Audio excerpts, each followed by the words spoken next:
वस्सलातु वस्सलामु अला सय्यिदिना मुहम्मद रसूलुल्लाह व अला आलिहि व सहबिहि अजमईन अम्मा बाद। क़ाल अल्लाहु तबारक व तआला फ़िल क़ुरआनिल मजीद अऊज़ु बिल्लाहि मिनश शैतानिर रजीम बिस्मिल्लाहिर रहमानिर रहीम।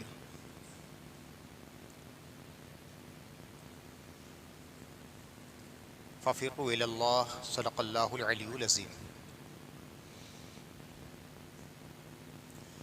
हज़रत सामईन किराम, हाज़िरीन मोहतरम,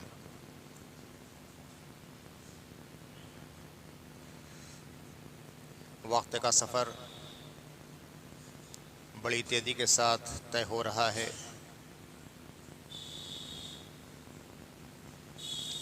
और उसे अय्याम करवटों पे करवटें बदल रही है।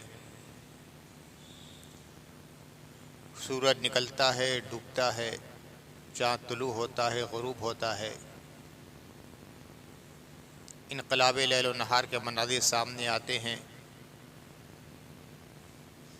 और आसमान अपनी नारंगियाँ दिखलाता रहता है। सूरज के इसी तुलू व ग़ुरूब की वजह से दिन और रात बनते हैं, हफ्ता, महीना और साल का वजूद आता है।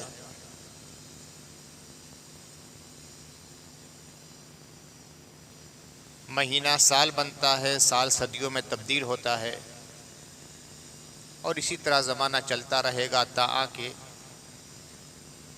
सूरे इसराफील फूंका जाएगा, क़यामत का वक्त आ जाएगा, वक्त की नब्ज़ ठहर जाएगी, ज़माना की ज़माम रुक जाएगी और ये आलम फ़ानी हमेशा के लिए ख़त्म हो जाएगा।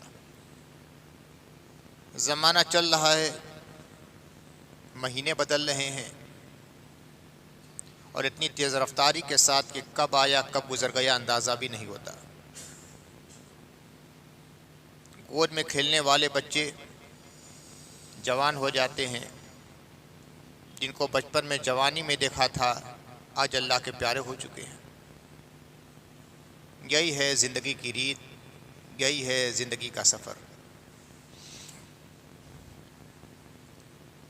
सोचिए तो लगता है कि अभी कुछ दिनों की बात है कि माह रमज़ान आया था। वही सहरी का मंज़र, वही इफ्तार का माहौल, वही इबादतों की खुशरंगियाँ, वही सज्दों का ज़ौक़, वही तरावी का लुत्फ़, वही तिलावत कुरान मजीद का ज़ौक़ व शौक़। लगता है चंद महीने की बातें। फिर माह रमज़ान आने वाला है।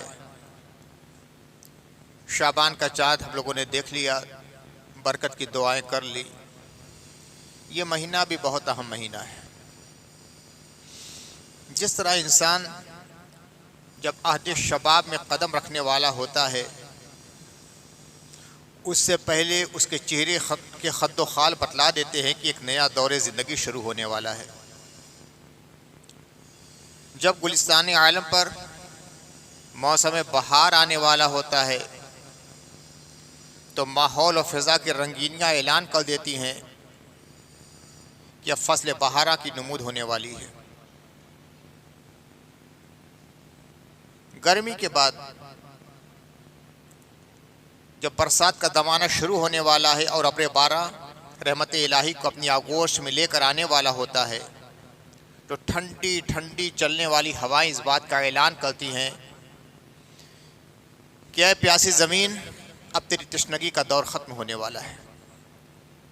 यह कानून कुदरत है, फितरत का एक उसूल है कि किसी अहम चीज़ की आमद से पहले कुछ अंदाज़ हो जाता है, कुछ निशानियाँ, कुछ अलामतें सामने आ जाती हैं, कुछ आसार होएदा हो जाते हैं, कुछ अलामतें आश्कार हो जाया करती हैं। उसी तरह माह रमज़ान से पहले माह शाबान आता है, तजल्लियात इलाही को अपने जिलों में लेकर, बरकतों का समुंदर अपने दामन में समेटे हुए, इबादतों ज़ौक़ शौक़ पैदा करता हुआ दरे दिल पर दस्तक देता है कि ऐ साहिबा ईमान, ख्वाब गफलत से बेदार हो जाके माह रमज़ान आने वाला है। ऐ दिल की सूखी हुई खेतियों, खुश हो जाओ कि अब्र बहारे बरक़ात आने वाला है। बेजान रूहो, तुम्हें बशारत हो कि अब तुम्हारे दिल के अंदर, तुम्हारे वजूद के अंदर, तुम्हारे सरियानों के अंदर नई रूह फूकने वाला माह रमज़ान आने वाला है। इस माह शाबान की भी बड़ी अहमियत है। इस्लामिक कैलेंडर का 8वां महीना,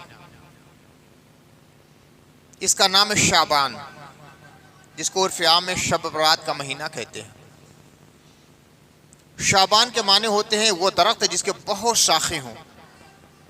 शोबा मन होता है शाख, दरख्त की डालियाँ होती हैं, टहनियाँ होती हैं, शाखें होती हैं, उसको अरबी में शोबा कहते हैं। शाब यशब, शाबान के माने होते हैं जिसकी बहुत शाखें हों।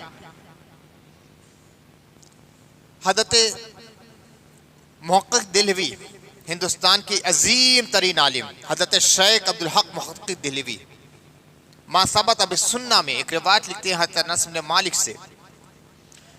कहते हैं कि इस महीने का नाम शाबान इसलिए रखा गया है कि इसमें बरक़ात और नेकियों की बहुत शाखें फैली हुई हैं। कुछ दरख्त होता है इसकी टहनियाँ कम होती हैं, कुछ दरख्त देखते हैं कि पुराने हो गए हैं, बरगद वगैरह का बहुत शाखें, इधर से लेकर उधर तक, उधर से लेकर इधर तक। अगर ऐसा दरख्त फल आता है तो उसमें बहुत फल होते हैं, फूल होता है तो बहुत ज्यादा फूल होते हैं, पत्ते तो बहुत ज्यादा होते हैं, कुछ नहीं होता तो कम से कम साया तो देता है।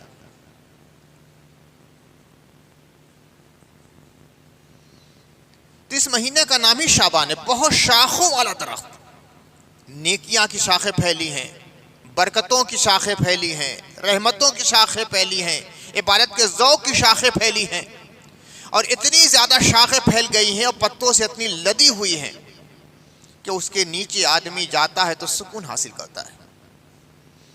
जैसे एक मुसाफिर है, लक्को दक सहरा में सफ़र कर रहा है, गर्मी का मौसम है, पसीना पसीना हो गया, सर से लेकर पैर तक हर उज़्वे बदन पसीने में डूबा हुआ है, लू के झोंके चल रहे हैं। नागाह नजर आता है कि एक छतनाक दरख्त है जिसकी बहुत शाखें हैं, वहां जाता है तो जैसे सुकून मिल जाता है, माँ की गोश्त जैसा सुकून मैसर हो जाता है। गुनाह पे गुनाह, गुनाह पे गुनाह, गुनाह पे गुनाह, मासियत पे मासियत, मासियत पे मासियत, मासियत पे मासियत, जुर्म पर जुर्म, जुर्म पर जुर्म, जुर्म पर जुर्म होता चला गया। गुनाहों के जंगल में आदमी भटक रहा है, गुनाहों का सूरज है जो तपिश में झुलसाए दे जा रहा है। ऐसे आलम में माह शाबान आता है, नेकियों का दरख्त, सादतों का दरख्त, खुशखबरियों का दरख्त, रहमतों का दरख्त, बरकतों का दरख्त। इसके साए में इंसान आ जाता है तो इंसान को ऐसा महसूस होता है जैसे कि खुद अपने मकान में आ गया है, उसे सुकून नसीब होता है, कल्ब को राहत मिलती है, बेचैन दिल को चैन मिल जाता है, ज़मीर का इसराफ खत्म हो जाता है, रूह की बेकैफी नाबूद हो जाया करती है। तो ये शाबान बड़ी शाखों वाला दरख्त है जिसकी जड़ें ताता सरा की गहराई तक फैली हुई हैं, बुलंदियां उफ़क़े आसमानी को छू रही हैं, और हर जहाल जानिब इसकी शाखें फैली हुई है जो समर बारवरी कर रही हैं। हुज़ूर रहमत आलम सल्लल्लाहु अलैहि वसल्लम इरशाद फरमाते हैं, शाबान व शहरी व रमज़ान व शहरुल्लाह, शाबान मेरा महीना है, रमज़ान अल्लाह का महीना है। एक आशिक सादिक माहे शाबान से इर्तिबात कल्बी के लिए इतना काफ़ी है कि अल्लाह के रसूल ने इसे अपना कह दिया है। जिसको मुस्तफ़ा अपना कह दे मुसलमानों का अपना हो जाता है। हज करने वाले हज करने जाते हैं तो अक्सर एक पहाड़ की ज़ियारत के लिए भी जाते हैं। पहाड़ ऐसा भी नहीं कि जहां चश्मे फूट रहे हैं, आबशार जारी हो रहे हैं। वो पहाड़ ऐसा भी नहीं है कि खुशनुमा फूलों से लदे हुए पौधों से भरा हुआ हो। कश्मीर के बाग जैसा भी नहीं है। जन्नत की वादी भी बज़ाहिर नहीं महसूस होता, मगर देखने जाते हैं उसका नाम है कोहे उहुद। पेड़ पौधे भी नहीं हैं, बहुत हरियाली भी नहीं है, कोई झरना आबशार भी नहीं है, बड़ा खुशनुमा ज़ाहिरी तौर पे मंजर भी नहीं है, मगर देखने जाते हैं। हज कर चुका है हाजी, बिल्कुल थका हुआ है, तवाफ करते करते, सही करते करते, उम्रा करते करते, फज्र से पहले हरम शरीफ में हाजिरी देकर अपनी आंखों से नींद को गायब करते करते पूरी तरह थकन चूर है। बदन आराम चाहता है, जिसमें सुकून चाहता है, मगर दिल कहता है नहीं, हमें जाना है कोई ऊँट को देखने। क्यों? अल्लाह के नबी ने इसे अपना कहा है। दुनिया के सारे पहाड़ों से बेहतर हमारी निगाह में वो पहाड़ है कि अल्लाह के नबी ने फरमाया, हाज़ा जबलुन युहिब्बुना व नुहिब्बुहु, ये पहाड़ ऐसा है कि मैं इससे मोहब्बत करता हूँ, ये मुझसे मोहब्बत करता है। पहाड़ मुझसे मोहब्बत करता है, मैं इससे मोहब्बत करता हूँ। तो जो अहले मोहब्बत है उस पहाड़ की ज़ियारत के लिए जाते हैं। एक सहाबी हैं, जंगे कर रहे थे, उहुद के दामन में आए, कोहे उहुद के दामन में। कहते हैं कि यहाँ से मुझे जन्नत की ठंडी ठंडी हवा महसूस हो रही है। क्यों? ये रसूल का पहाड़ है। तो अल्लाह के नबी ने जिसे अपना कह दिया, वो मुसलमानों का अपना हो गया। मदीना क्या है? मदीना मदीना मदीना की जो रट लगी हुई है हर दिल पर, हर जबान पर, हर रूह पर, हर जमीन पर, यकीन की सदा है, मोहब्बत की आवाज है, इश्क का नगमा है, मदीना मदीना मदीना मदीना। क्यों? नबी ने इसे कह दिया कि ये मेरा मदीना है। मदीना का माने शहर होता है, अरबी जिसने उठाइए तो मदीना में माने शहर। शहर कहना कोई बहुत बड़ी फजीलत की बात है क्या? ये भी तो शहर है, बनारस भी शहर है, इलाहाबाद भी शहर है, अलीगढ़ भी शहर है। हर मुल्क में, हर रियासत में, हर जगह शहर है। लेकिन मदीने में क्या खूबी है? अल्लाह के नबी सल्लल्लाहु अलैहि वसल्लम जब मदीना नहीं आए थे मक्के से हिजरत करके, तो इसका नाम था यसरिब। ये से रे बे, ये उर्दू के लिहाज से, और अरबी के लिहाज से या सा रा बा, यसरिब। बीमारी का घर था, वहां की आबो हवा खुशगवार नहीं थी, अक्सर लोग बीमार रहा करते। कुछ ऐसे इलाके और शहर होते हैं जहां की फिजा में, जहां की हवा में रुतूबत रहती है, बहुत खुशगवार माहौल नहीं होता। तो रसीब का यही हाल था, लोग बीमार पड़ जाया करते थे। हुजूर रहमत आलम सल्लल्लाहु अलैहि वसल्लम जब मदीना आए और आपके असहाब आए हिजरत करके, तो मक्के के लोगों ने कहा कि ये मक्के से जो तंदुरुस्त लोग गए हैं मदीने यसरिब में जाकर बीमार हो जाएंगे, वो तो बीमारियों का घर है। अल्लाह के नबी ने फरमाया ये मेरा मदीना है, मदीनतुन नबी कहा, मेरा मदीना है, मेरा शहर है। तो जो बीमारियों का घर था वो शफाखाना बन गया। अल्लाह के नबी सल्लल्लाहु अलैहि वसल्लम मदीने की मिट्टी के बारे में कहते हैं, तुरबतो आल देना बेरीक़े बादेना यशफी बही सकीमुना बिइज़्नि रब्बिना। दूसरी रिवायत है युशफा बही सकीमुना, मेरे शहर की जमीन की ये मिट्टी है, इसको उठा लो, थोड़ा सा लुआबे दहन लगा लो और उसके बाद मरीज को इस्तेमाल कर दो तो शिफा मिल जाएगी। बीमारियों का घर दारू शफा बन गया। मुस्तफा के कदमों को बोसा ले लिया था, यसरिब मदीना बन गया। फरमाया गया कि अब यसरिब मत कहना, कभी था यसरिब, लेकिन अब जब रसूल आ गए तो मैंने तो रसूल बन गया है, नबी का शहर बन गया है। और नबी का शहर जब बना है तो हर मुसलमान के दिल की धड़कनों में शामिल हो गया है। तो इस महीने की अजमत के लिए इतना काफी है कि अल्लाह के रसूल ने फरमा दिया है कि शाबान और शहरी, शाबान मेरा महीना है, मेरा महीना है। बिलाल को अपना कह दिया तो हज़रत फारूक आज़म जैसे इस अजीम शख्सियत कहती है सैयदी बिलाल, मेरे आका बिलाल। सलमान को अपना कह दिया तो अहले बैत रसूल में शामिल हो गए। अम्मार को अपना कह दिया तो मुसलमानों का मौजे अकीदत बन गए। अली को अपना कह दिया तो हर मुसलमान के दिल की धड़कनों में शामिल हो गए। अबू बकरो, उमरो, उस्मानो, अलियो, तलहाओ, जुबैर को अपना कह दिया तो हर मुसलमान का वजीफा हयात इनका नाम बन गया। तो रसूलुल्लाह का जो हो जाए तो मुसलमानों से क़ल्बी राबता हो जाता है, रूहानी ताल्लुक हो जाता है। मुस्तफ़ा ने इस महीने को अपना कह दिया, ये मेरा महीना है, तो ये महीना हर मुसलमान के दिल की धड़कनों में शामिल हो गया है। इफादियत के एतबार से देखिए, अल्लाह के नबी सल्लल्लाहु अलैहि वसल्लम इरशाद फरमाते हैं रजब का महीना खेती करने का महीना है, शाबान का महीना सिंचाई करने का महीना है, आबपाशी का महीना है, रमजान का महीना खेती काटने का महीना है। जो लोग ज़राअत से ज़रा सा भी ताल्लुक़ रखते हैं, खेती बाड़ी से, वो जानते हैं कि किसान पहले खेत को हमवार करता है, उसकी मिट्टी को नर्म करता है, हल के जरिया उसकी मिट्टी को नर्म करता है, फिर उसके अंदर बीज डाल देता है। उसके बाद अगला मरहला आता है सिंचाई का, पानी डालने का। फिर उसके बाद जब फसल लहाने लगती है तो उसे काटा जाता है। तो ये प्रोसेस 3 महीने में पूरा होता है खास तौर से। अल्लाह के नबी ने फरमाया कि रजब का महीना बीज डालने का महीना है, खेती करने का महीना है। उस महीने में दिल की ज़मीन को नर्म किया जाएगा और जो चीज़ें कसीफ हैं उनको निकाल कर फेंका जाएगा। खेत में जो रोड़े होते हैं, जो पत्थर होते हैं, उसे निकाल कर किसान फेंक देते हैं कि ये चीज़ें रहेंगी तो हमारी फसल बराबर नहीं हो पाएगी। जो चीज़ें नुकसानदेह उसको फेंका जाता है और ऐसी चीज़ें मिला दी जाती हैं मिट्टी में जिसके ज़रिया कुव्वत नुमू इसकी बालिदा हो जाए, अफजाइश की ताकत ज़्यादा हो जाए, ज़्यादा से ज़्यादा अनाज तैयार हो सके। यूरिया वगैरह मिलाई जाती है, खाद मिलाई जाती है।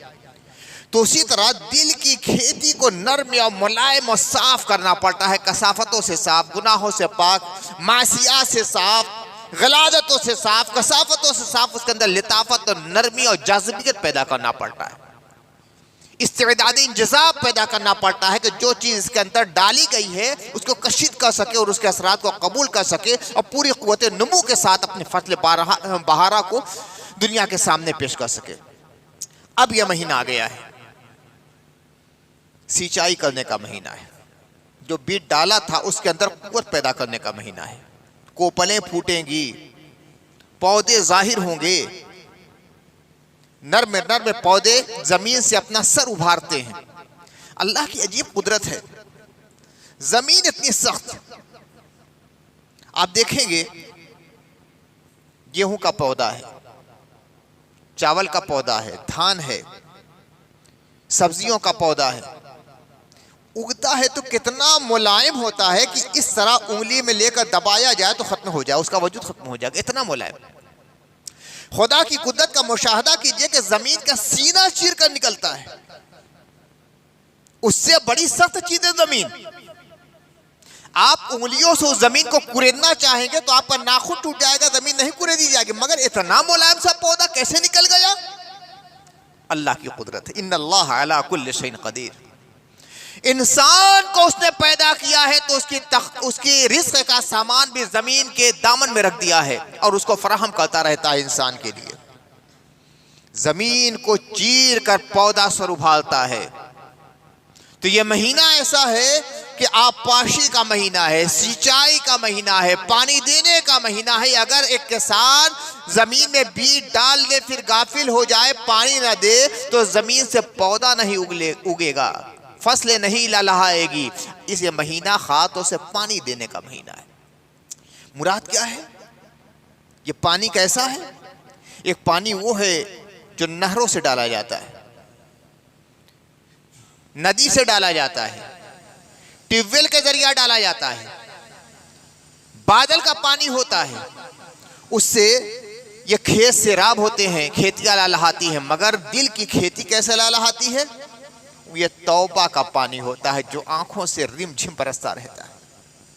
तौबा का पानी। मालूम है इस पानी की हैत क्या है?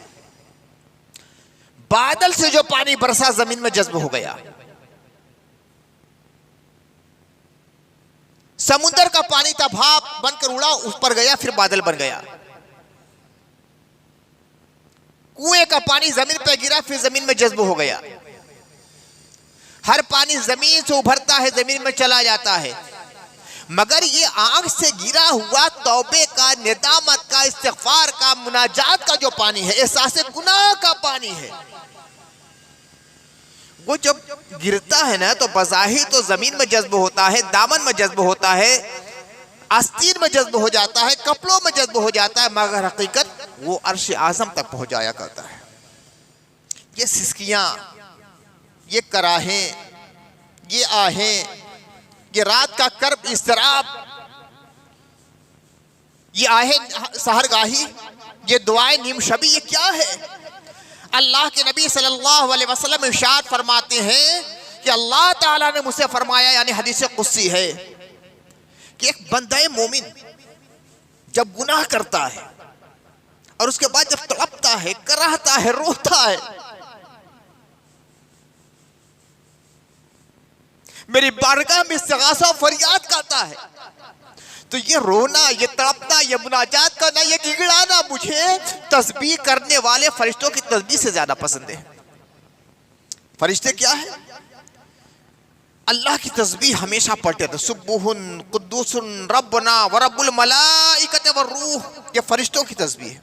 सुब्बुहुन कुद्दूसुन रब्बना व रब्बुल मलाइकति व रूह, ये फरिश्ते मासूम हैं, नूर से इन्हें पैदा किया गया है, लतीफ मखलूक है, कसाफत इनके अंदर नहीं है, मादियत इनके अंदर नहीं है, खाकियत इनके अंदर नहीं है, नासूदियत इनके अंदर नहीं, आलम जबरूत से ताल्लुक रखने वाली शख्सियत, गुनाह का शायबा भी नहीं है, मासूम है, इनसे गुनाह का इर्तिकाब मुमकिन ही नहीं है, और वो अपनी ज़बान मासूम से पढ़ते हैं सुब्हुन कुद्दूसुन रब्बना व रब्बुल मलाइकति व रूह, अल्लाह पसंद करता है।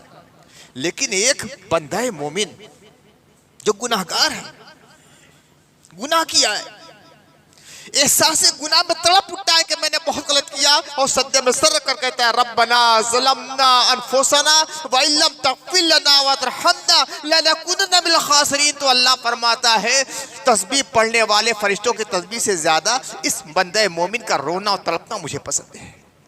कितना प्यार करता है अल्लाह ताला। अल्लाह ताला के नबी सल्लल्लाहु अलैहि वसल्लम फरमाते हैं कुल्लु बनी आदम खत्ताऊन व खैरुल खत्ताईन अत्तवाबून, तमाम अपनाए आदम गुनाहगार हैं सिवाय मासूम शख्सियतों के। तमाम अपनाए आदम, तमाम इंसान गुनाहगार हैं, और सबसे बेहतर गुनाहगार वो हैं, गुनाहगारों में सबसे अफजल वो हैं जो तौबा कर लिया करते हैं। फरमाया अल्लाह के नबी सल्लल्लाहु अलैहि वसल्लम ने अत्ताइबु मिनज़ ज़म्बि कमन ला ज़म्ब लह, गुनाह से तौबा करने वाला ऐसा हो जाता है जैसे कि गुनाह उसने किया ही नहीं। और यही नहीं कि उसके नामे सियाह से नामे सियाह को मिटा दिया जाता है, उसके नामे अमाल से गुनाहों को हस्फ कर दिया जाता है, बल्कि उसकी जगह नेकियां तक से लिख दी जाती हैं, और अल्लाह ताला उसके सर पर अपनी महबूबियत का ताज रख देता है। इन्नल्लाह युहिब्बुत तव्वाबीन, अल्लाह ताला तौबा करने वालों से मोहब्बत करने लगता है। बंदे, अभी तक तूने गुनाह किया था ना, अभी अभी कोई गुनाह हुआ है तुझसे, जुर्म किया है, अल्लाह की नाफरमानी कर दिया, मासियत का इर्तिकाब कर दिया, अल्लाह ने निगाह रहमत फिर ली, लेकिन तौफीक तौबा दे दी, तूने तौबा कर लिया, तो एक सेकंड में मंजरनामा कैसा पलट गया कि अल्लाह का महबूब बन गया, प्यार करने लगा अल्लाह ताला, अपनी मोहब्बतों का दरिया तेरे लिए जारी कर दिया, प्यार हो गया, अल्लाह प्यार करने लगा। बंदा अल्लाह से प्यार करे तो उसके लिए सादत की बात है, और अल्लाह अपना महबूब बना ले। इन्नल्लाह युहिब्बुत तव्वाबीन, अल्लाह तौबा करने वालों को महबूब बना लेता है, उससे प्यार करने लगता है। कितनी बड़ी बशारत है। तो ये महीना खातों से तौबा करने का महीना है, ताकि तौबा हो जाए तो हमारा दिल साफ सुथरा हो जाए, तख्तिए कल्ब बिल्कुल सफाफ आईना बन जाए, और माह रमज़ान के लिए पूरी तैयारी हो जाए। न जाने माह रमज़ान के बाद 10 महीने में कितने गुनाह हमसे हुए, कितने हजार, कितने लाख, कितने करोड़, कितने अरब, ला तुअद्दु वला तुहसा, बस अल्लाह ही अदद जानता है। गुनाह करने वाले हम, हमें भी नहीं मालूम कि कितने गुनाह हुए। गुनाह करने वाले हम, मगर उनकी कैफियत हमें याद नहीं, मगर अल्लाह जानता है। तो माह रमज़ान आने वाला है, शफ़ाफियत का महीना, लताफत का महीना, रूहानियत का महीना, तहारत का महीना, अफाफ का महीना, पाकीज़गी का महीना। उससे पहले अपने दिल की तख्ती को पाक साफ कर लो, ताकि माह रमजान के अनवार तजल्लियात जब दिल के उफुक पे नाजिल हो तो दिल के अंदर उनको जज्ब करने की पूरी ताकत और कैफियत रहे। तो ये महीना तौबा करने का महीना है, नेकियों की शाखें फैली हुई हैं, शाबान है, बेशुमार शाखें नेकियों की हैं, बरकत की, रहमतों की। अल्लाह ताला हवाए रहमत को भेज चुका है और वो ऐलान कर रही है कि मुसलमानों, ऐ साहिबान ईमान, ऐ मुस्तफ़ा के गुलामों, तैयार हो जाओ माह रमज़ान के लिए। अपने रूह को पाक बना लो, अपने बदन को पाक बना लो, अपने ज़मीर को, अपने विदान को, अपने शऊर को, अपने बातिन को, अपने सिर को, अपने खफी को, अपने अख्फा को पाक बना लो, ताकि माह रमज़ान में जो अनवार तजल्लियात का नुज़ूल होने लगे तो उसको कबूल करने के तुम्हारे वजूद के अंदर इस्तेदाद और सलाहियत रहे। एक आईना आपने ले लिया, टूटा फूटा नहीं है, आईना टूटा नहीं है, उसके ऊपर कालिख लगी हुई है, उसके सामने आप खड़े हो रहे हैं, कुछ भी नजर नहीं आता है कि क्या है। बस एक कपड़ा लिया, काली को रगड़ रगड़ के आपने साफ कर लिया। अब जब वो शफाफ आईना बन गया तो आपके चेहरे के सारे खत खाल नुमाया होकर उसके सतह पर जाहिर होने लगे। यही हाल होता है हमारे दिल का। ये दिल एक आईना है, आईना अगर शफाफ है तो इस पे सारे वो कुछ नजर आएंगे। काबा की नूरानियत भी नजर आएगी इसके अंदर, गुंबद खजरा की कैफियत भी नजर आएगी इसके अंदर, सिदरतुल मुंतहा का जमाल भी नजर आएगा इसके अंदर, तूबा की लताफत भी नजर आएगी इसके अंदर, अर्श आज़म के जलवे भी नजर आएंगे इसके अंदर, बैत मामूर की नूरानियत भी नजर आएगी इसके अंदर। लेकिन अगर कालिक हमने पोत ली, गुनाहों की कालिक, कुछ नजर नहीं आएगा, कुछ नजर नहीं आएगा। अल्लाह के नबी सल्लल्लाहु अलैहि वसल्लम इरशाद फरमाते हैं कि इंसान जब गुनाह करता है तो उसके दिल पर एक स्याह दाग लग जाता है, स्याह काला रंग का एक दाग पड़ जाता है। जब गुनाह करता रहता है तो ये दाग बढ़ता रहता है, 1 पड़ा, 2 पड़ा, 4 पड़ा, 10 पड़ा, 20 पड़ा, यहां तक कि पूरे दिल पर वो दाग महित हो जाता है। अगर दाग पड़ा है, इंसान ने तौबा कर ली तो वो दाग मिट जाता है, तौबा कर ली वो दाग मिट जाता है। तौबा नहीं करता तो बढ़ता जाता है, बढ़ता जाता है, बढ़ता जाता है। फिर क्या कैफियत होती है? कल्ला बल्लान अला कुलूबिहिम, दिल के ऊपर जंग लग जाता है। और फिर आगे जाकर बढ़ सूरत जो खत्म अल्लाहु अला कुलूबिहिम व अला सम्मिहिम व अला अब्सारिहिम ग़शावा। पहले मासियत होती है, फिर रैन होता है, फिर खत्म होता है, यानी पहले गुनाह होता है, फिर उसके ऊपर जंग लग जाता है, जिसको रैन से कुरान में ताबीर किया कल्ला बल्लान अला कुलूबिहिम, उसके बाद खत्म यानी मुहर लग जाती है। अब बहुत से मशरूबात होते हैं, कुछ सिल पैक होते हैं, आप लोग लाते हैं सिल पैक पीने के जो होते हैं, पानी भी अब तो मिलने लगा है सिल पैक। जब तक सिल पैक है ऊपर से कोई चीज अंदर नहीं जा सकती, अंदर की कोई चीज बाहर नहीं जा सकती। आप बिल्लरी भी लें, सिल पैक है तो जब तक उसे तोड़ेंगे नहीं, अंदर का पानी बाहर नहीं जाएगा, ऊपर का कोई सामान नीचे नहीं जाएगा। लेकिन जब उसे तोड़ेंगे तो अंदर का सामान बाहर भी आ सकता है, ऊपर से कोई चीज उसके अंदर भी डाल सकते हैं। तो गुनाह करते करते दिल सील पैक हो जाता है। अब नूर आएगा दिल में नहीं जाएगा, रूहानियत आएगी दिल में नहीं जाएगा, कुरान की तजल्ली आएगी दिल में नहीं जाएगा, अच्छी बातें होंगी दिल में नहीं जाएगा। कान सुनेगा, कान सुनेगा, हाफिज साहब कुरान मजीद तिलावत कर रहे हैं, बस कान तक बात रह गई, दिल में नहीं पहुंची कुरानी आयात की कैफियत।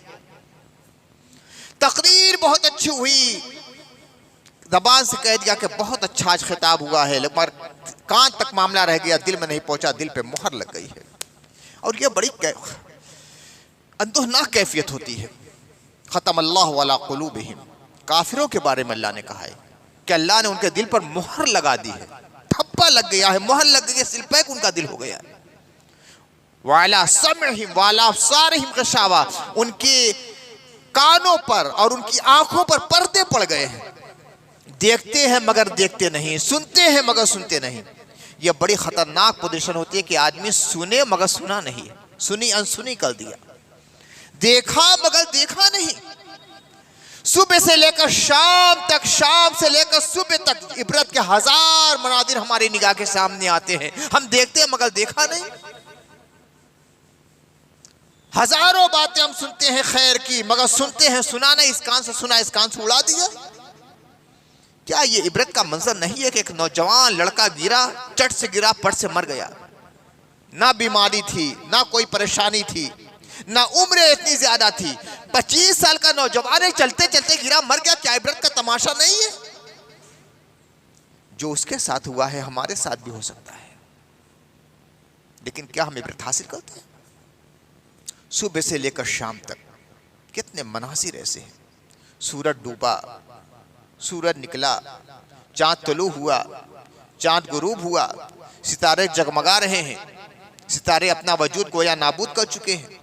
हवाएं आती हैं, हवाएं ठहरने लगती हैं, रोशनी उजाला होता है, अंधेरे में तब्दील हो जाता है। ये सब हमारे सामने मनादिर नहीं है, यानी हमारा वजूद भी एक कैफियत पर नहीं रहता। नहीं था, पैदा हो गया इंसान,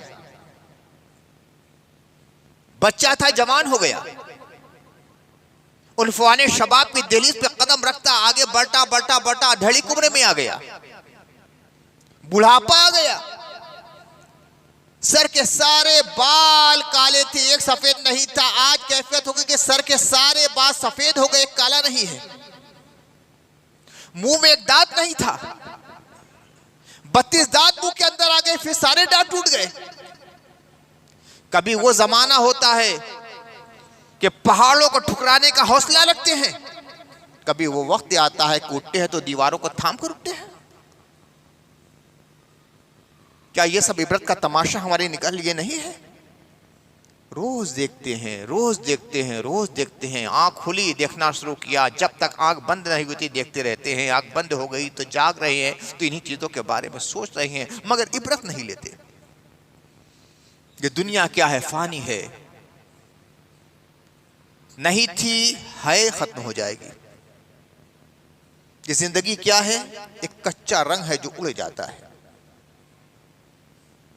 एक साया है जो ढल जाता है, एक सूरज है जो गुरूब हो जाएगा, एक धूप है जो खत्म हो जाएगी, एक रंग है जो खत्म हो जाएगा। यही है जिंदगी। क्या इस पे गर्रा करना, क्या इस पे भरोसा करना, क्या इस पे गुरूर करना? हज़रत शेख मखदूम बिहारी शरफुद्दीन याहिया मनीरी अपने एक मकतूब में लिखते हैं, इनके मकतूबात की बड़ी अहमियत है। पहले मजमुआ शाया हुआ मकतूबात सदी का, उसमें 100 मकतूबात यानी खतूत हैं। उसके बाद मकतूबात 200 सदी, 200 खतूत। अब मकतूबात 6 सदी भी शाया हो गए, 300 खतूत। इनके खतूत पढ़िए, ईमान ताज़ा हो जाता है। दरवेश कैसा होता है, फ़कीर किसका नाम है, वली किसको कहा जाता है, इनके खतूत पढ़कर अंदाज़ लगता है। अपने वक्त के बड़े बड़े उमरा को, रुआसा को, वजीरों को, राजाओं को, बादशाहों को खिताब करते हैं। एक मकतूब में फरमाते हैं, अपने वक्त के बादशाह को खत लिखा, कहा कि ऐ बादशाह, किस बात पे गुरूर कर रहा है? कोई आदमी है, उसकी उंगली में थोड़ी सी नजासत लग जाती है तो सब लोग उसकी तरफ से मुंह फेर लिया करते हैं, नजासत लगी हुई उंगली में। और तू और तमाम इंसान अपने शिकम में न जाते कितनी निजासतें लेकर हर वक्त घूमते रहते, उसके ऊपर तू गुरूर करता है। वजीर को खिताब करते हुए कहते हैं, ऐ वजीर, किस बात पे तुझे घमंड है? गंदे पानी से तू पैदा किया गया था कि वो पानी अगर कपड़े में लग जाए तो कपड़ा नजिस हो जाता है, उससे पैदा किया गया है तुझे और तू गुरूर कर रहा है। मिट्टी से पैदा किया गया है, खाक है, खाक, खाक के अंदर खाकसारी होनी चाहिए। मिट्टी हमेशा नीचे रहती है, मिट्टी का तूदा को ऐसे फेंक दीजिए, कितना ही उछाल दीजिए, उसका असले मुस्तकर ये होता है कि जमीन की तरफ आकर जमीन से चिमट जाती है। तू खाक से पैदा किया है, फिर भी तुझे गुरूर है। ये सब कसाफतें हैं जो इंसान के वजूद के अंदर आ जाती हैं। गुरूर है, घमंड है, अना का जज्बा है, मैं हूं, मैं खतीब हूं, मैं शायर हूं, मैं अमीर हूं, मैं कुर्सी वाला हूं, मैं क़ारी कुरान हूं। यही मैं है जो इंसान को गुमराही के दलदल में डालती है। खुदा के सामने इस मैं का सबसे पहले ऐलान करने वाला जो था वो शैतान था कि अल्लाह ने फरमाया कि सजदा कर दिया आदम के सामने, उसजुदू ले आदम। सबने सजदा किया, इब्लीस ने सजदा नहीं किया। क्या कहा था? अना खैरुम मिन्हु, मैं इससे बेहतर हूं। अना मने मैं, तो अना का सबसे पहले ऐलान करने वाला खुदा की बारगाह में कौन था? वो इंसान नहीं, शैतान था। ये अना का मैदान नहीं होना, मैं या हम, मैं ये हूं। क्या हो तुम? बहुत अमीर हो गए हो? क्या लेकर आए थे दुनिया में? नंगे बदन तो थे, एक छिर कपड़ा भी तो तुम्हारे बदन पे नहीं था। जाओगे तो क्या लेकर जाओगे? एक सादा सा कफन ही तो लेकर जाना है। उस कफन के अंदर एक जेब भी नहीं रहता कि तुम्हारे बेटे उसके अंदर एक सिक्का रखते। गुरूर इसी पर कर रहे हो, इसी पर तुम्हें नाज है, इसी पर घमंड है। ये हुस्न जमाल, ये खूबसूरती, इस पे गुरूर है। हफ्ता अशरा की बात होगी, कब्र में डाला जाएगा ना, कब्र के कीड़े मकोड़े तुम्हारे गोश्त को खा खा कर तुम्हें हड्डी का ढांचा बना देंगे। ये आंखें जो चमकती हुई आंखें हैं, ये चश्मे गजाला से जिसे ताबीर किया जाता है, मरने के 2-3 महीने के बाद आंखों का वजूद नहीं रहेगा। ये एक ढेला सा, ये सुराख बस रह जाएगा। ये रंग, ये रंग, ये रंग जिस पर तुम नाज कर रहे हो, इसका वजूद तक से नहीं रहेगा, नाबूद हो जाएगा। किस पर घमंड कर रहे हो? अपने इल्म पर, अपनी सलाहियत पर, अपनी खूबसूरती पर, अपनी दौलत पर। कुछ नहीं रहने वाला है। कुल्लो शैइन हालिक, हर चीज फना हो जाने वाली। कुल्लो मन अलैहा फानी व यब्का वजहु रब्बिका दुल जलाल वल इकराम। जमीन पर जितनी चीजें हैं सब फना होने वाली है, बस रहने वाली एक जात है जो अल्लाह की जात है, हमेशा से ता है, हमेशा रहेगा। लिहाजा घमंड नहीं, दिल से घमंड निकाल दो, निकाल दो गुरूर, निकाल लो घमंड, निकाल लो अनानियत, हम का जज्बा निकाल दो।